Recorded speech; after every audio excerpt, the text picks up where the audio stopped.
जो एक मजलिस इत्तेहादुल मुस्लिमीन की सेकुलरिज्म की मिसाल है। मेरी मुराद है काका साहब काकड़े से कि वो यहाँ पर आए और अपनी बात को रखे। मजलिस इत्तेहादुल मुस्लिमीन का ये सिपाही हर वक्त मजलिस के साथ में खड़ा रहता है। ऐसे काका साहब काकड़े से मैं गुजारिश करता हूँ कि वो यहाँ पर आए और अपनी बात को रखे। महाकारुणी तथागत भगवान गौतम बुद्ध, परम पूज्य डॉक्टर बाबासाहेब आंबेडकर, छत्रपती शिवाजी महाराज, छत्रपती शाहूजी महाराज, आई जिजाऊ, आई भीमाई, आई रमाई यांना त्रिवार वंदन करतो आणि या ठिकाणी दोन शब्द बोलतो। अस्सलाम वालेकुम रहमतुल्लाह बरकातहू। पुलिस डिपार्टमेंट आपसे कह रहा हूँ वो बैरिकेड वहां पर खोलिए और हमारी बहनों को आने का अंदर आने का इंतजाम करिए। ये कुर्सियां जो रखी है उनके लिए रखिए।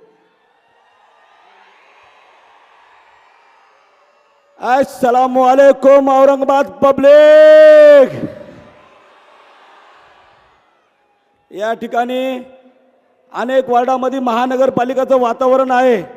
अनेक वार्डामध्ये दादागिरी करण्याचं सुद्धा काम चालू आहे। अनेक वार्डामध्ये पैसे वाटण्याचं सुद्धा काम चालू आहे। म्हणून तुम्हाला सांगायचं आहे, अनेक त्या दिवशी इम्तियाज अली साहेबांच्या गाडीवर जो हमला केला, जो गांजा विकणारा, जो बटन विकणारा,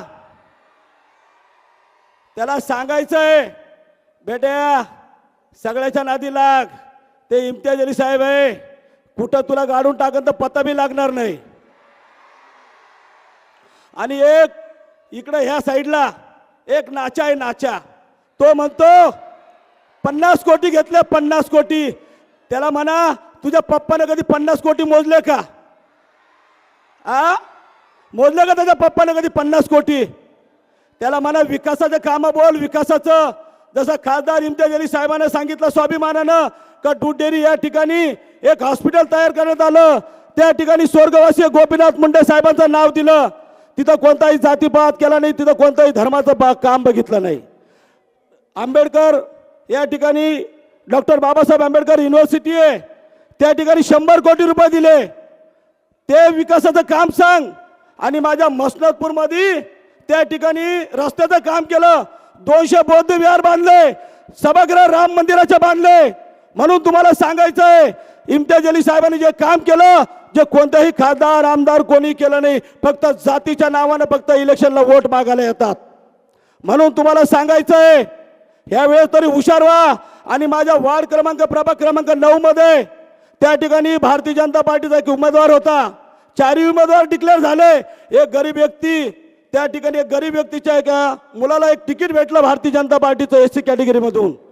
विशाल नावाचा व्यक्ती होता, त्याला त्या ठिकाणी भारतीय जनता पार्टीचे एक माजी नगरसेवकांनी दादागिरी करून त्याचं तिकीट वापस घेतलं आणि तिथं त्याचा भाऊ अपक्ष उभा करण्यात आला। आणि त्याची निशाणी काय दिली? त्याला पक्षानं नाकारलं, त्याला पब्लिकनं नाकारलं। म्हणून तो पैशाच्या जोरावरती त्या ठिकाणी शिट्टी घेऊन नाचतोय आणि सांगतो काय का 3 पतंग चालवा आणि 1 शिट्टी वाजवा। त्याच्या बापाने कधी शिट्टी वाजवली का? वाजवली?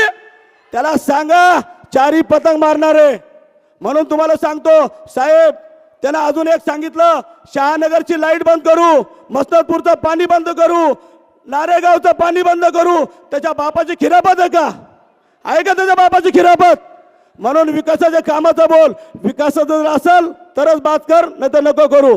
म्हणून तुम्हाला सांगायचं आहे येणाऱ्या 15 तारखेला ज्या ज्या संपूर्ण वार्डामध्ये आपले नातेवाईक असतील, सर्व असतील, फक्त 15 तारखेला फक्त पतंग चालवा आणि पतंगच वाजवा फक्त। जय हिंद, जय भारत, जय बुद्ध।